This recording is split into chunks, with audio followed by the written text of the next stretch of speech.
Welcome to Performance Perspectives. I'm your host, Dan Snyder from the Performance Development Group, and this is part 2 of our 2-part series on coaching in life sciences. In our first episode on this topic, we explored the critical role frontline leaders play in coaching their client-facing teams to success. A link to that episode is included in the description, so please take a look at it, and I hope you click on it and listen to that episode too. Today, we're shifting our focus to the next level of leadership, those who coach coaches. These second-line leaders or leaders of leaders play such a critical role in shaping the coaching culture and ensuring consistency and alignment across their teams. Joining me again is Daniel Hinds, U.S. National Sales Leader at J&J Innovative Medicine. Daniel, we had such a great time the last time. I'm excited that you're back. Thanks for being here. Absolutely. Hopefully I didn't mess up, so you're asking me back. You didn't mess up. So I'm going to jump right in. In our last episode, we talked about frontline leadership and coaching, really focusing on the direct relationship between these leaders and their teams. In your opinion, how does that type of coaching differ, if at all, when it comes to the second line leader? I honestly, I believe it is a significant jump going from a first line leader to now a second line leader, coaches of coaches. You obviously ask why and what that looks like. I think it's probably two pieces. One, when you get to a second line leader and you're coaching coaches, it becomes much more the balance of operational detail versus strategic thinking, right? You're at a different altitude now. So instead of, the first line leader going from being potentially an individual contributor to now having maybe 10 representatives, you're now going to having, 8 leaders of leaders, and your scope and ability to kind of penetrate that from a strategic lens really becomes the focus. I think I said previously, it's about a 70-30 split as a first line leader of like tactical versus strategy.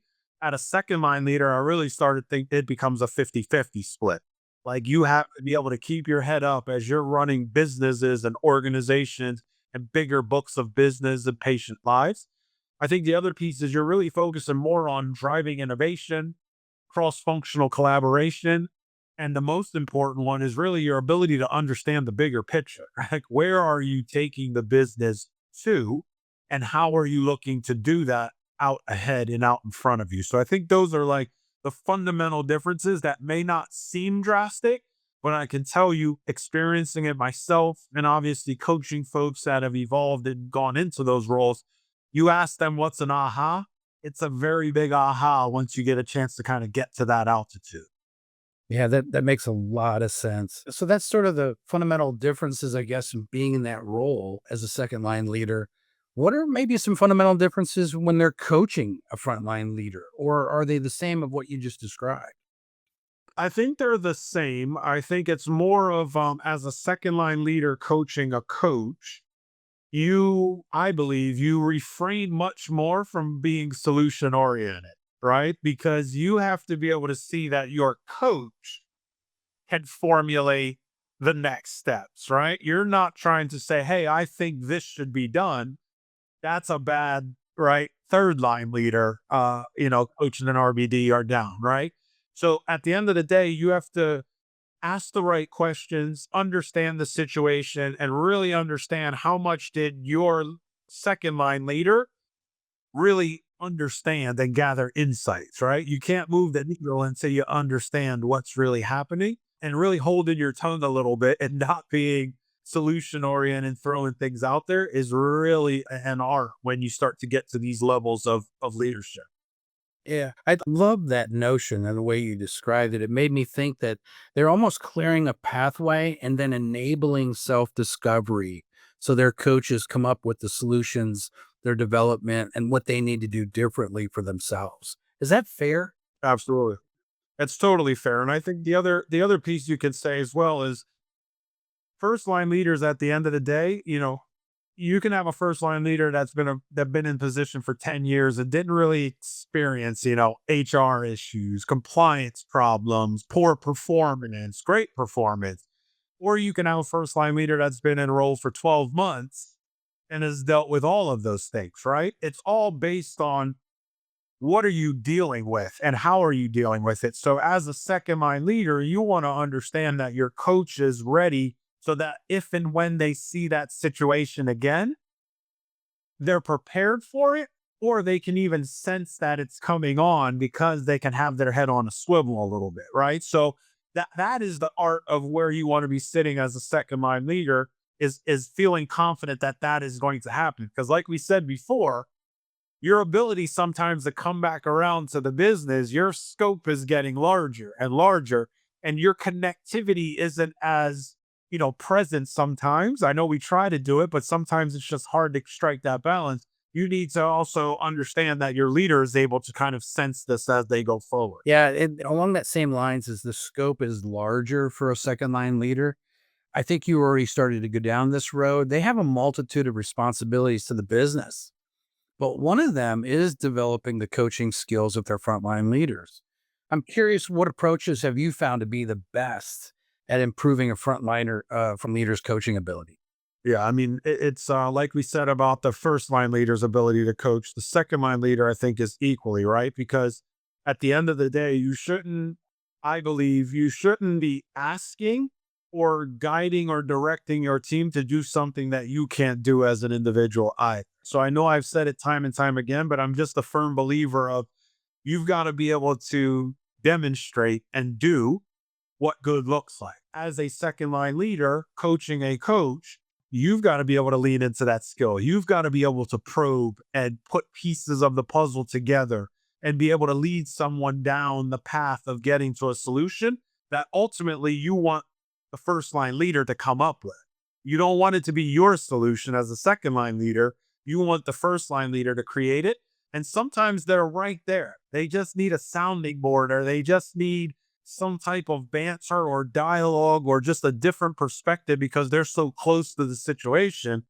That's the role you play as a second line leader, as being that sounding board to help them get over the hump and get to ultimately that solution. Yeah, that makes perfect sense. I completely agree with you on that. Frontline leaders, they usually have a decent amount of tools that augment or support their coaching. I'm curious, what tools can be leveraged by a second line leader to help them develop their frontline leaders?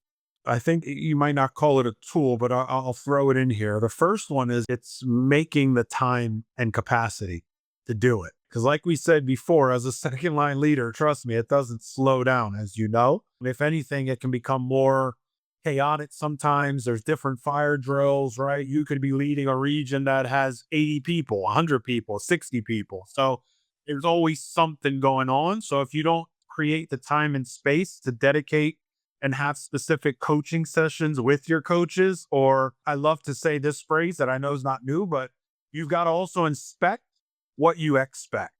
So if your first line leaders are writing FCRs and coaching reports, you want to make sure you're creating the time to come in and inspect, like, hey, what are you working on with Dan this week? What are you seeing? How are they progressing? Are you seeing some growth, etc.? So that's one.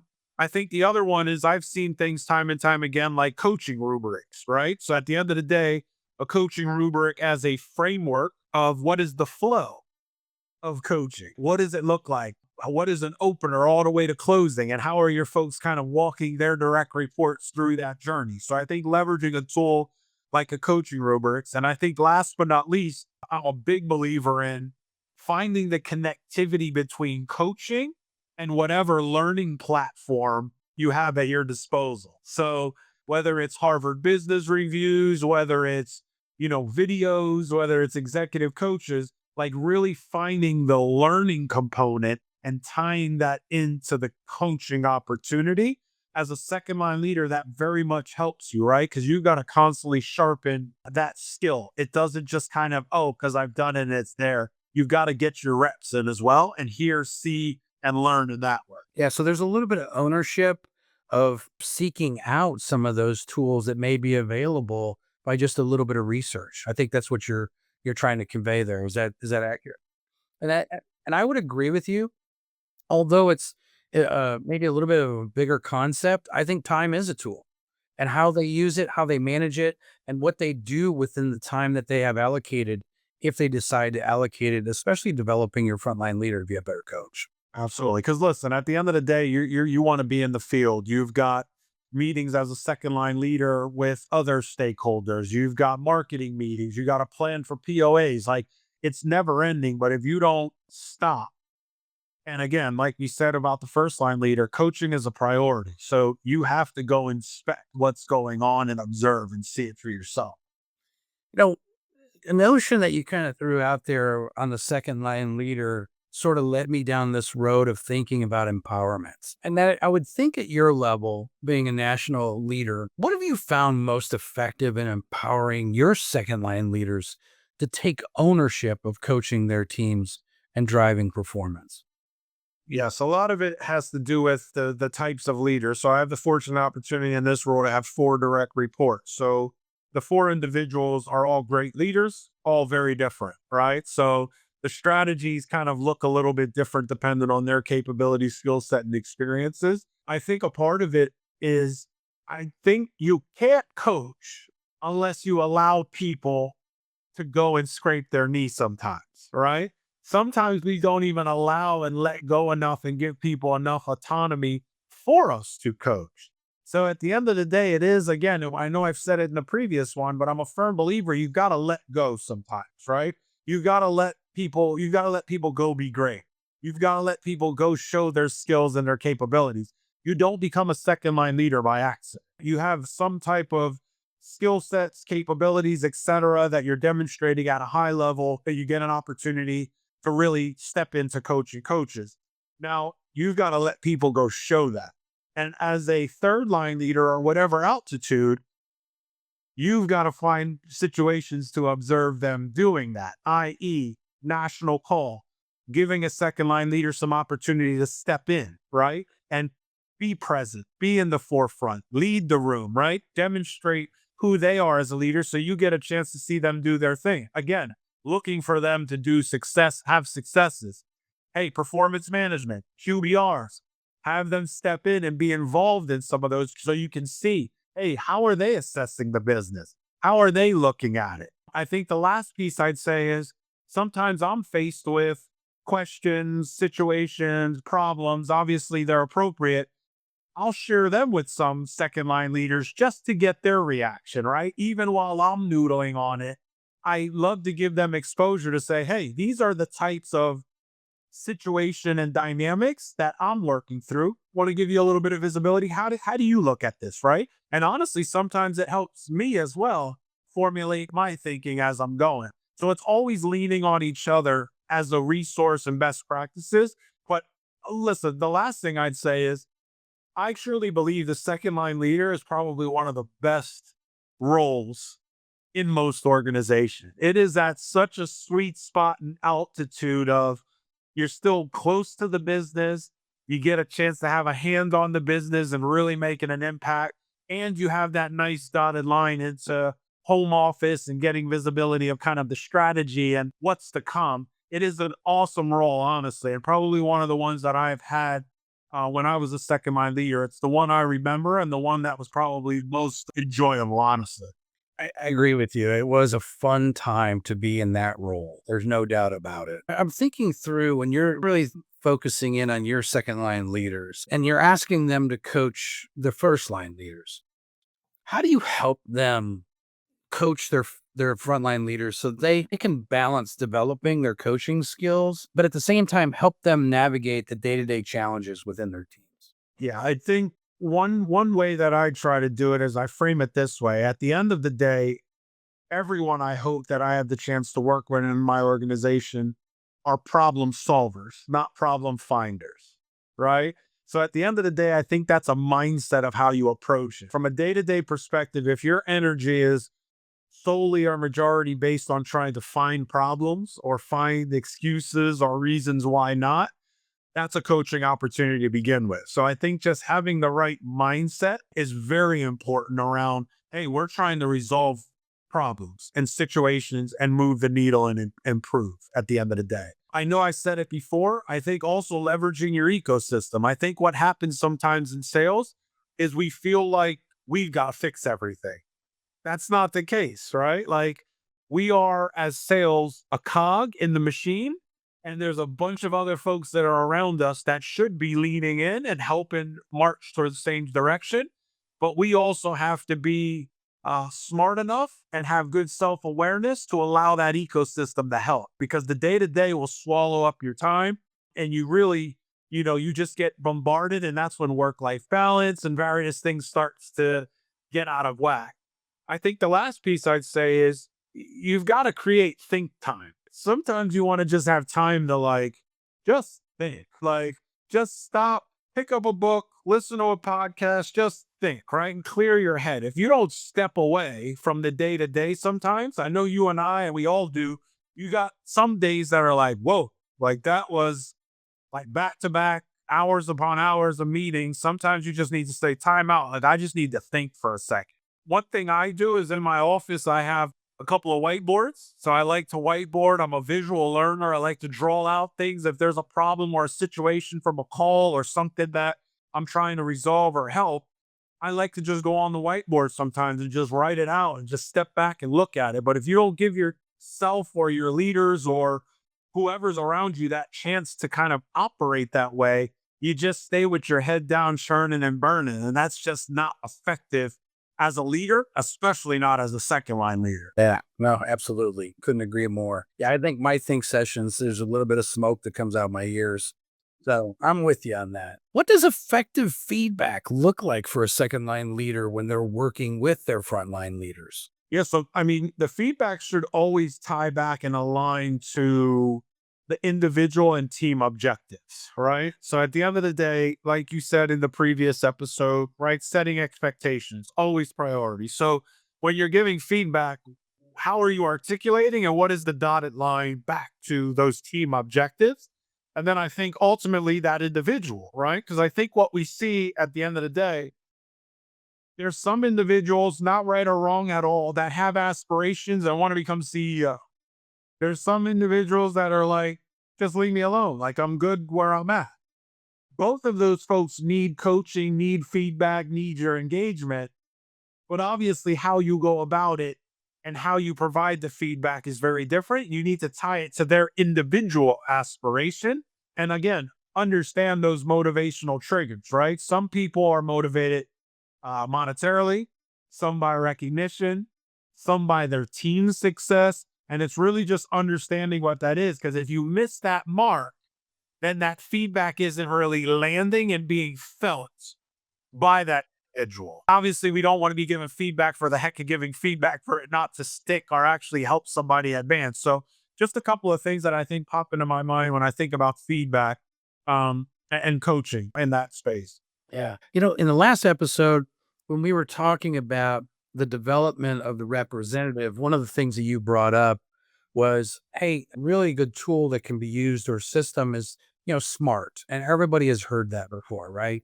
They know what SMART is. And you really talked about the time bound piece being critical, sometimes overlooked. How does that fit into a second line leader? Are they able to leverage that as well, or is it a little bit different and a little bit more nuanced? I think they can leverage it the same way, right? Again, it's just a piece of it is how do you resist, like I said before, from trying to come up with the answers?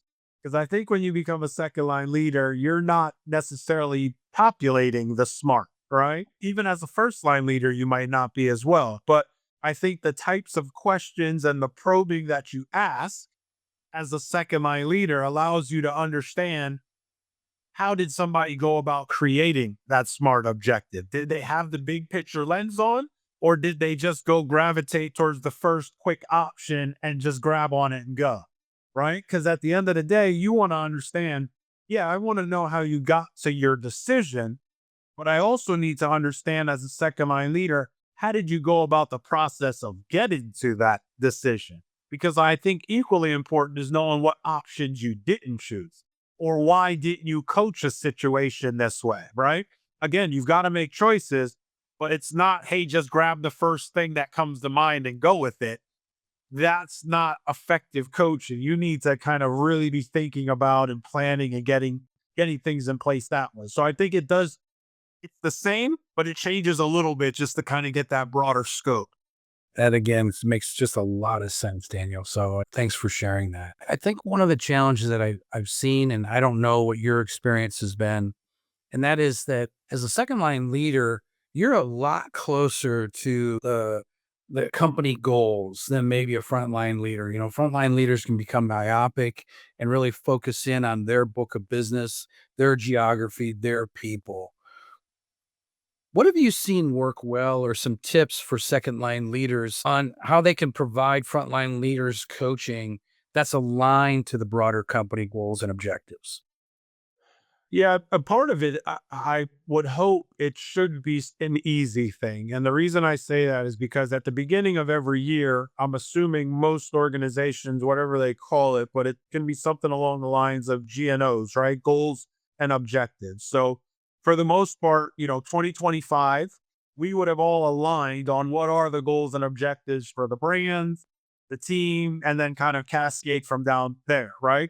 I think throughout the year, you have opportunities as mid year and then obviously end of year are your more formal touch points to reflect on. But I think as well as you're going through the year, you have opportunities during QBRs and then obviously KPI and business trends that should be happening as well.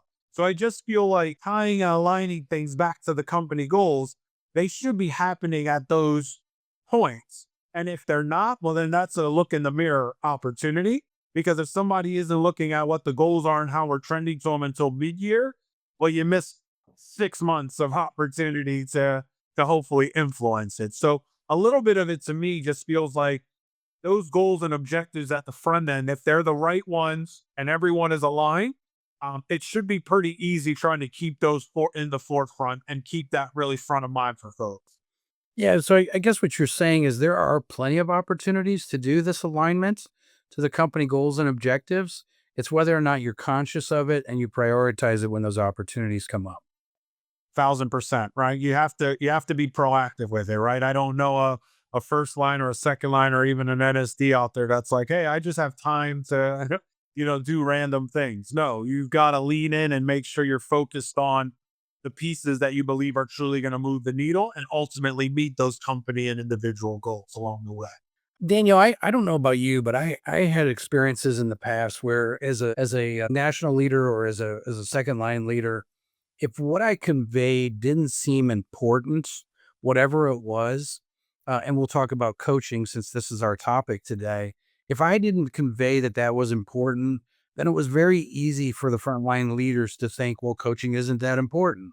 And if it's not that important, then development's not that important. In talking with you and knowing you as well as I had the chance to spend time with you, I believe you believe in a culture of coaching, a culture of development. So, along those lines, what have you seen work really well in creating and sort of nurturing that coaching culture among your second line leaders and how they can do it with their frontline leaders?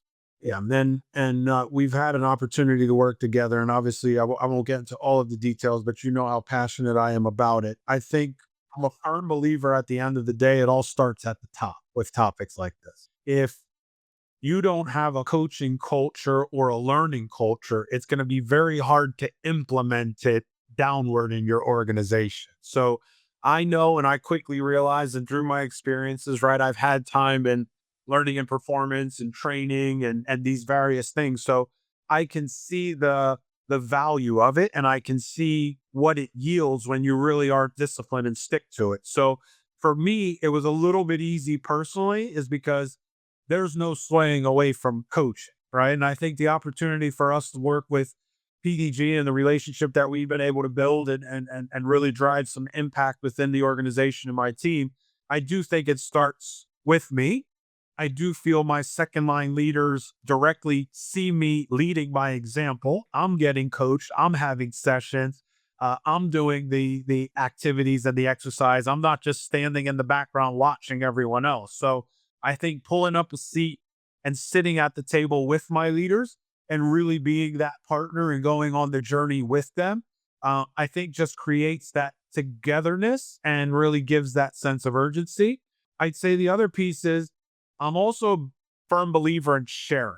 I don't think anything great happens just sitting in a room in a vacuum by yourself creating it. Most people, you can come up with a pretty good answer in a vacuum, but you'll come up with an awesome answer if you get a chance to kind of hear, see, experience what others are. I'll tell you a piece that has been very eye opening is when you create these environments of sharing, you almost create this sense of, oh, wow, that person is dealing with almost the same situation as me. It gives this sense of like, oh, I'm not in this alone and or I'm not dealing with a unique problem. I think as leaders, it can become very lonely sometimes, right? Because it's you as the leader with a team and you're out there trying to drive business. You can almost swirl in your own dynamics. But when you get a chance to come to a table with your peers and they can say, hey, I'm dealing with XYZ and this is how I approached it. What do you guys think? You start to see everybody has an XYZ of some sort. And that environment, I think you can feel the energy of people love just getting things off of their chest and then trying to find a way to resolve it together. Yeah, I love that aha moment when you pull everybody together where someone goes, "Oh, wow, I'm not the only one dealing with this." Sit there and be like, "Oh my gosh, I got to deal with that. Like, why is this happening to me?" Right then you realize, "Oh wow, my three peers are just dealing with the same thing. It's just a different geography or a little bit of a different circumstance, but hey, I can learn from them." In our last episode, we didn't really get a chance to dive into technology and all the advancements of technology in today's world that are helping and impacting life sciences. I'm curious from your perspective, have you seen or how has technology impacted a second line leader's ability to coach and develop their frontline leaders? So I think the technology has been great. Maybe I would look at it at two altitudes. I'd say one is obviously the integration of AI capabilities, right? Has really helped us become smarter rather than working harder. Obviously, AI isn't fully there, but it's all learning. And if you don't allow the machine or whatever you're utilizing to learn, it's not going to be able to get smarter to connect the dots, right? So I think I've experienced this at a couple of organizations now over many years of seeing how AI has helped coaches become more effective at kind of connecting dots and suggestions and things of that nature.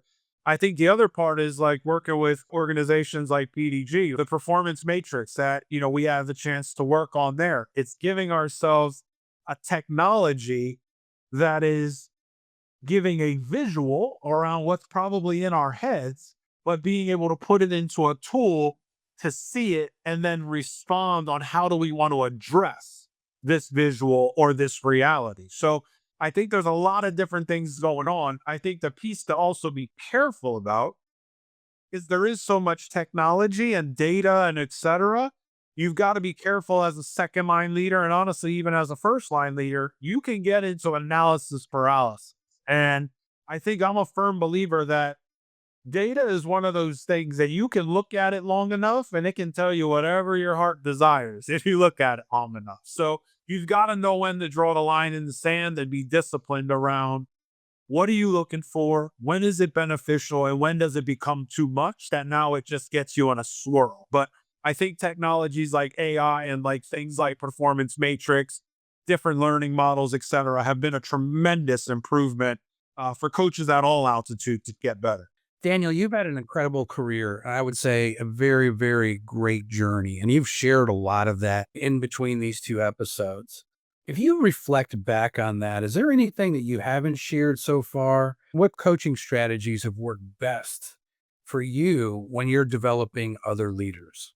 I think we covered a good amount of things. I think back a little bit to some of the mentors early on in my career, right? Because where I sit today is obviously not where I was when I had my first leadership opportunity. And obviously it should work out that way. I think a couple of things is one, when it comes to coaching and when it comes to leadership, I always had the phrase, and I never knew what it honestly meant at first, but it was really having the ability to learn to orchestrate rather than conduct. And I think at the end of the day, that has so many different meanings when you become a leader and you're coaching and you're developing people and you're trying to help people reach their aspirations. But it becomes that theme of orchestrating and knowing that, hey, the bass and the strings and how are you harmonizing all of these things around you, right? What like to say ecosystem rather than coming in and trying to do it. And I think as a coach, as I've had the fortunate opportunity to go up and experience different things and get bigger and broader scopes, that has stayed true the entire time at the end of the day.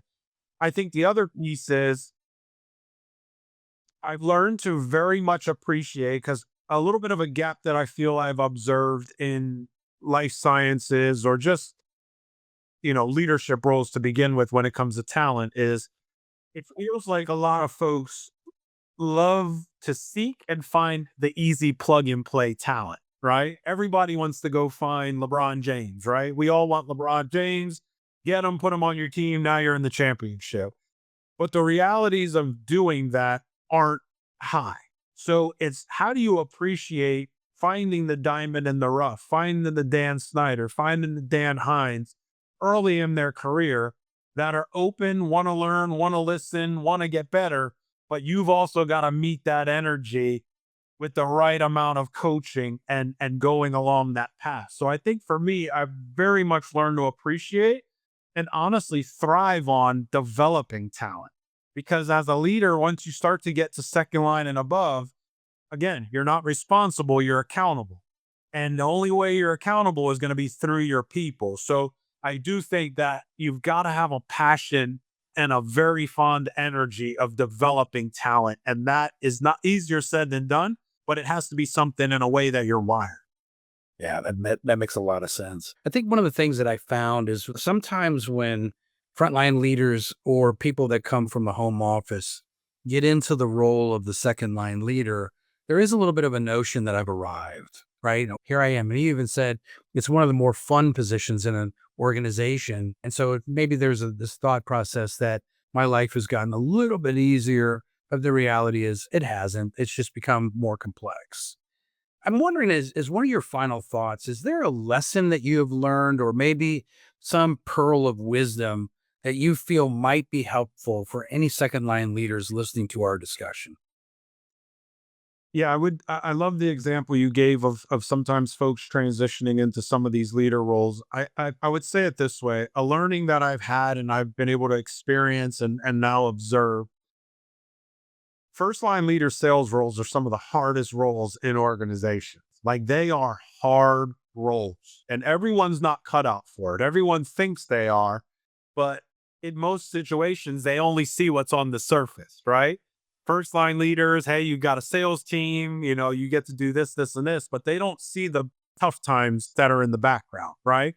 And I think I've learned to more than ever, my appreciation, my respect, my confidence in sales leaders has continued to rise and go through the moon. And I think for organizations and second line leaders that are looking at their teams, no matter how much technology, AI, whatever you want to call it, you're still always going to need boots on the ground that can connect, that can build relationships, that can create safe spaces and environments for people to thrive in. And that is easier said than done. And everyone's also not cut out to do that. So I think as a second line leader, it is on you to really start to formulate what does good look like and what are those capabilities and who do you have sitting at your leadership table today. So when you are sourcing and finding talent to come join that team, there really is a fit. There's a mix of capabilities, et cetera, that goes behind it. But I think just the big lesson in a nutshell is just the respect for what leaders do on a day-to-day basis, especially good leaders. It is not an easy job at all. And just my hat goes out to them at all altitudes on what they do and what they try to accomplish on a given day to make these organizations, these products, and these missions come to life. Yeah. Daniel, I can't thank you enough for spending some time talking through this and the previous episode. I know this is at the end, and we probably could continue this conversation for a lot longer, but to put it in basketball terms, since you were a former basketball player, I think you hit a triple double today. So I just can't thank you enough for the discussion, for your insights and your tips. They're valuable for any listener. And I think especially yeah, and especially for the second line leaders. If they're really listening intently, there should be a lot of cool things that they would take away from this conversation. So again, thank you so much. Absolutely. Thank you for the opportunity, Dan. Yeah. And to our listeners, I hope you enjoyed this content as well as the previous one. Don't forget to hit the like and subscribe buttons. And thanks again for being with us. Have a great day.